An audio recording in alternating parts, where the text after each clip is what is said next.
July 18 ఆరాధనలో పవిత్రత.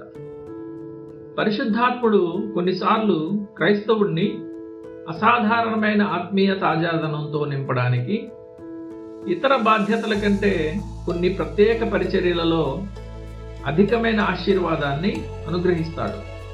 దేవుడు ఉన్నాడని మనకు చూపించే అదే ఆత్మీయ వెలుగు ఆయన్ని పరిశుద్ధతతోనే ఆరాధించాలని కూడా మనకు స్పష్టం చేస్తోంది.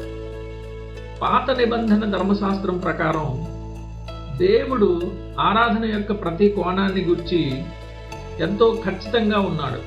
ఉదాహరణకు, ప్రత్యక్ష గుడారాన్ని అత్యంత శ్రేష్టమైన పదార్థాలతోనే తయారు చేయవలసి వచ్చింది. దానిని నిర్మించిన పనివారు అరుదైన నైపుణ్యాలు గల నిపుణులుగా ఉండిరి. కేవలం నిష్కళంకమైన శ్రేష్టమైన బలులు మాత్రమే దేవుని చేత అంగీకరించబడ్డాయి.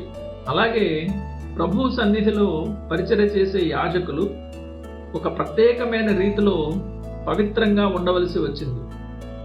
నిజంగా దేవుడు తన ఆరాధన విషయంలో ఎంతో అద్భుతకరుడు, మహోన్నతుడు. దేవుని సకల కట్టడల లేదా నియమముల పట్ల స్థిరమైన నిలకడ కలిగి ఉండండి. దేవుడు తన కట్టడల విషయంలో, ముఖ్యంగా ఆరాధనకు సంబంధించిన విధులలో పక్షపాతాన్ని, అనగా కొన్నింటిని ఆచరించి కొన్నింటిని విడిచిపెట్టడాన్ని ఎంతగానో అసహించుకుంటాడు. ఎందుకంటే అవన్నీ ఆయన నుండే ఉద్భవించాయి.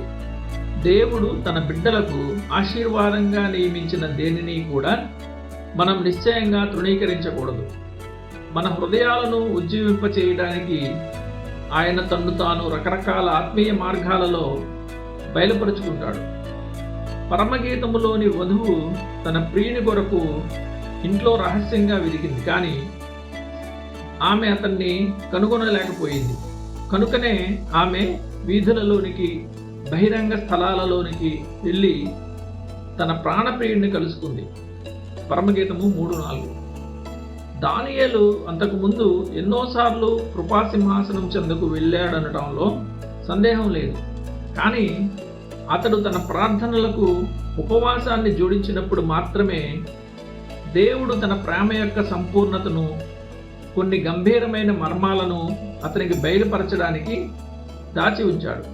దానియేలు ఆ రీతిగా ప్రార్థించినప్పుడే దేవుడు తన చిత్తాన్ని మరియు హృదయాన్ని అతనికి తెలియచేయటానికి పరలోకం నుండి ఒక దూతను పంపించాడు.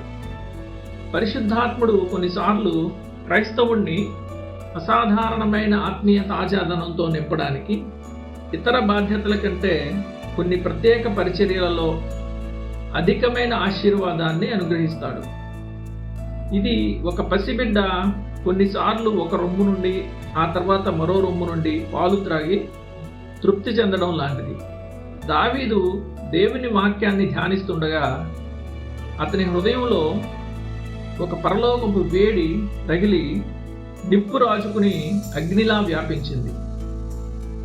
ఐథియోపియుడైన నపుంసకుడు రథం మీద వెళ్తూ దేవుని వాక్యాన్ని చదువుతున్నప్పుడే దేవుడు ఫిలిప్పును అతని రథాన్ని అందుకోమని పంపించాడు.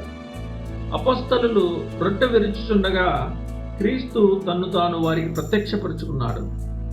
అలాగే ఎమ్మాయి మార్గంలో ఇద్దరు శిష్యులు ఒకరితో ఒకరు ఆత్మీయ సహవాసం కలిగి వెళ్తుండగా ఆయన వారితో జతకూడాడు.